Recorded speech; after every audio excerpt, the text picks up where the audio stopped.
The primary results are now in for North Carolina's 11th congressional district, setting up a high-profile general election race in western North Carolina.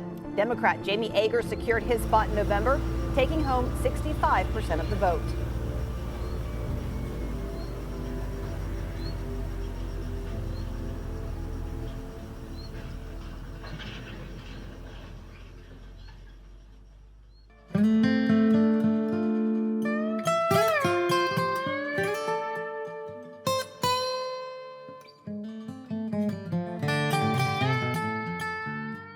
North Carolina's 11th district is the westernmost counties of North Carolina. It's an interesting district. It encompasses a lot of, we joke, it's like how many mountains can you fit in the district, but it's a huge district. It's several hundred miles. It's, it takes about close to 4 hours to cross it round trip.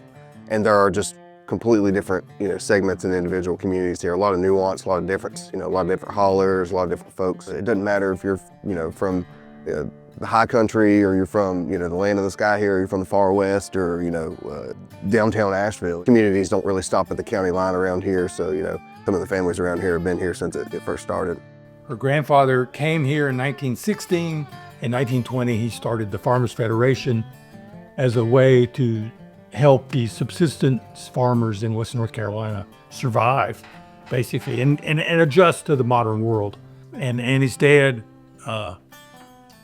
who served in Congress as well. And my father, he always had the idea that that's what you were here for, to serve people. I'm John Ager. I'm Jamie's dad.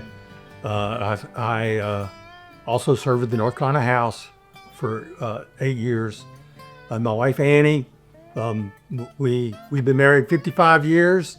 We are very fortunate to have 4 wonderful sons, 9 grandchildren, and thank you for coming to our kitchen. I met Jamie through the family. I'm a big, I love supporting local agriculture, and as someone who was looking for folks who were doing it right, Jamie jumped to the top of the list, and the folks at Hickory Nut Gap have just been the model for this region since they started. And there was just something deeply rooted in the way that he carried himself. There was a trust and a personal accountability there. So, we connected very, very closely on our work ethic. One day I gave him a random call and said, "Hey, I think you should run for Congress." And he took me seriously, thankfully. How are you? I'm Jamie, and I'm running for Congress. How you doing? I'm Jamie Ager. Nice to meet you. Yeah, hey Dan, good to see you. Good luck, see y'all. All right, that feels good. So far, we're 2 for 2. It's interesting to have the family, doing politics now. I'm gone more, and the kids are kind of tuned in to what's going on, but they don't really, they come to some things with me, which is nice, but mostly it's really boring.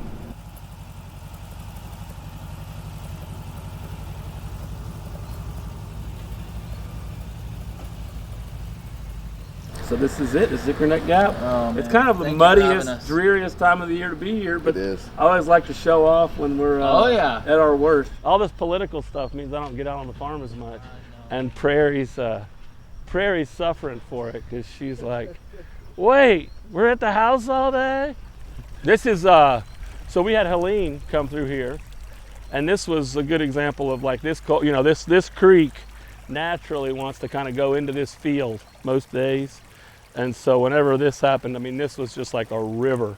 It was just so much higher than anything we'd ever experienced. And all these fence lines were ripped out. This whole pasture was one big creek. Our whole parking lot there was full of boulders and no phones. The phones didn't work. So everybody was just kind of like, okay. So I went over to the barn here and got the saw and sharpened it all up, and just do what you got to do, right? Just start chainsawing your way out. That's kind of what everybody did for the first 2 or 3 days.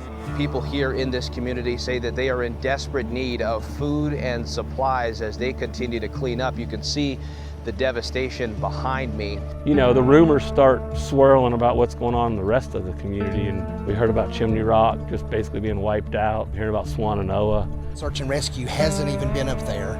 I've never seen anything like this. There was nothing left.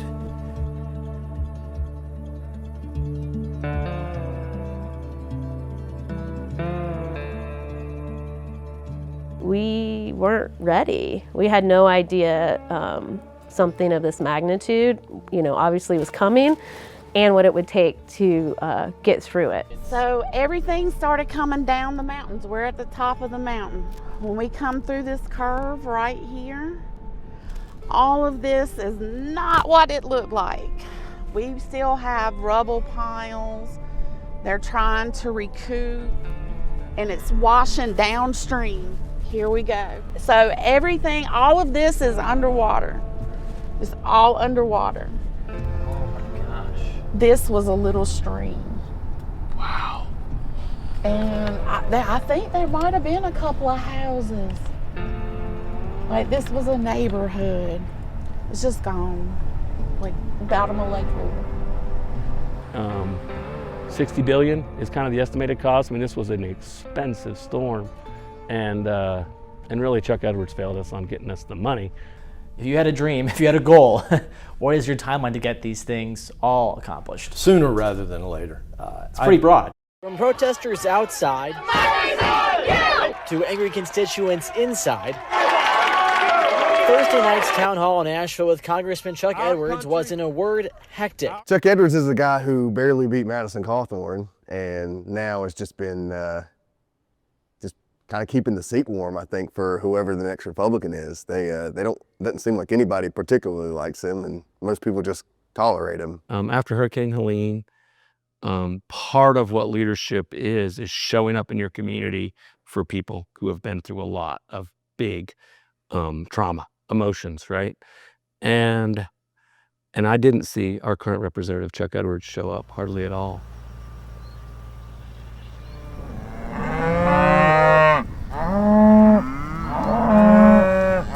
I'm fourth generation here at our family farm, Hickory Nut Gap Farm. My family's been here for over 100 years. And, the past 25 years has been mostly my wife and I building our farming operation and the wholesale meat company with kind of deep values around regenerative agriculture is kind of our focus. And so we've been focused on raising livestock that's good for the land, good for the environment, good for animals, high welfare for animals, and ultimately good for the people that we do business with, from the employees of the business to the other farmers that we work with, and also to our customers, most importantly. We wrote our business plan to come back to his family farm to start our version of Hickory Nut Gap, which was raising livestock mostly and direct marketing. We took the skill sets that we had learned at Warren Wilson working on the farm there kind of back to renew this farm. His mom had been managing it. She had sheep and horses and some cattle. And then we got married a year later. So that was kind of how that went. The day almost will be 25 years in April. Pretty good. That's hard to believe, isn't it? It was a really great early time in our business career and our relationship. It was fun. And then we had Cyrus a couple years later, and so things got real. Cyrus is 21. Nolan turned 19 2 days ago, and Levi's 16. And when you have kids, I feel like there's just a moment where you're like, whoa, I never realized I would die for something so willingly than a kid, right, than your child. It's crazy because I remember being in my early 20s, and to think that we have kids those ages is just wild, because I still feel like I'm 20 myself, right? No problem.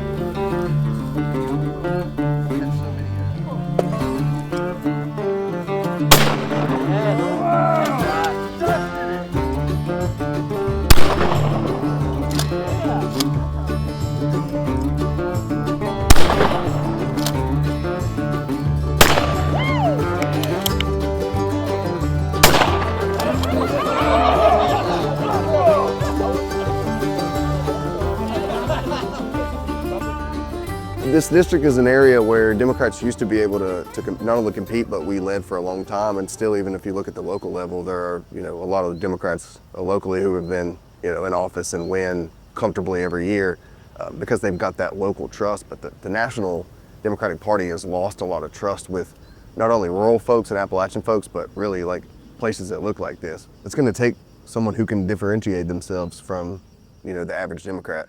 Someone who's conservative where it counts on issues, like you said, public lands, maintaining, humbleness and regulation, being able to, protect your constitutional rights.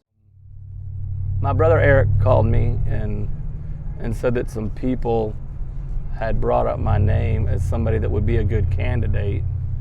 Yeah, I mean, I think it's because he knows the people and he cares about the people. And Western North Carolina is a really special spot on the map. It's not like sort of big swaths of the country that are much more closely aligned. We have a culture here in the Southern Appalachians, I think, that is pretty unique. And, I think that he understands that, and he would be able to represent those people in a way that they haven't been represented in a long time.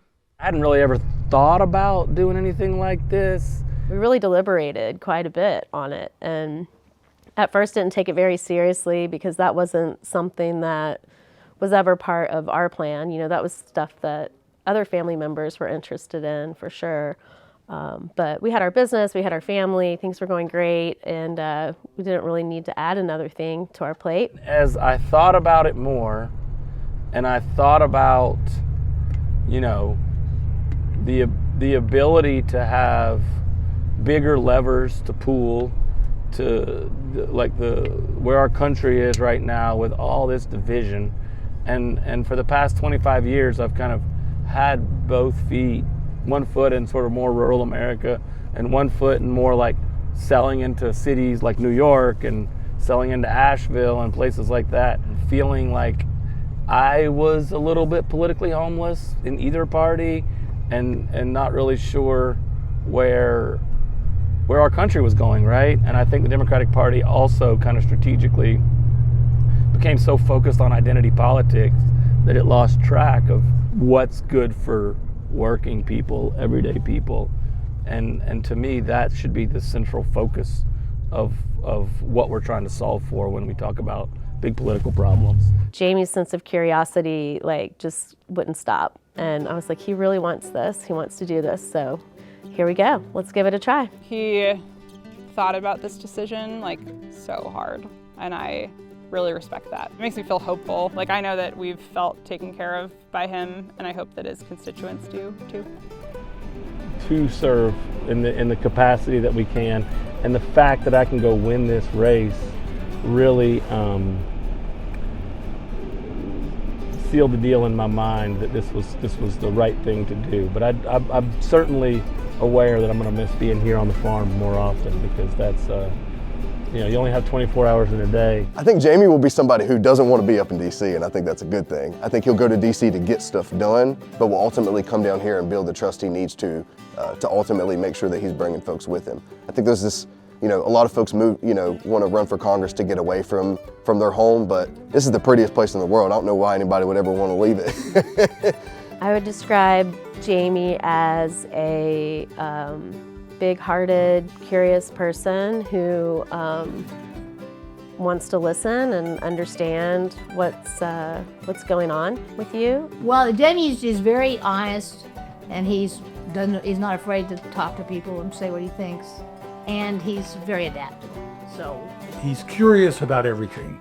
I think he leads with curiosity. He wants to try to do the right thing. He's curious about how I'm doing both inside and outside of work. In a way that feels really genuine and not performative. Why does everybody call you curious? What is that? Everybody describes you as curious. Yes, too many questions. That's about right. It's really consistent with how the founders saw it, right? Full of citizens who have good, rigorous debate, who challenge one another, who learn, who are willing to be curious and learn from each other. Nobody's got all the monopoly on ideas on how we solve big, hard problems. And so to me, but compromising and coming up with a good solution is the sort of structure of how things were founded up there. And right now, I think there's so many political games and bullcrap that it causes people to be cynical. And when people are cynical, they look for other alternatives. And right now, that feels a little worrisome. Where's your mandolin?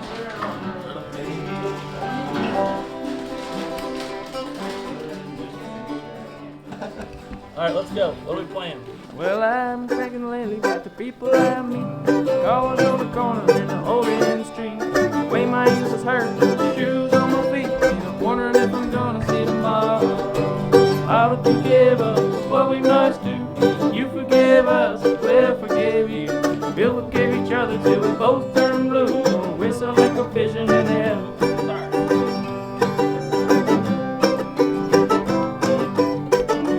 Well, I was in the army, but I never dug a trench. Used to bust my knuckles on monkey wrench. Go to town and drink, did reserve prints, but I don't think they ever told us. I would forgive us what we must do. You forgive us, we'll forgive you. We'll forgive each other till we both turn blue. Yeah, my whistle ain't no vision in heaven. My whistle ain't no vision in heaven. Whistle ain't no vision in heaven.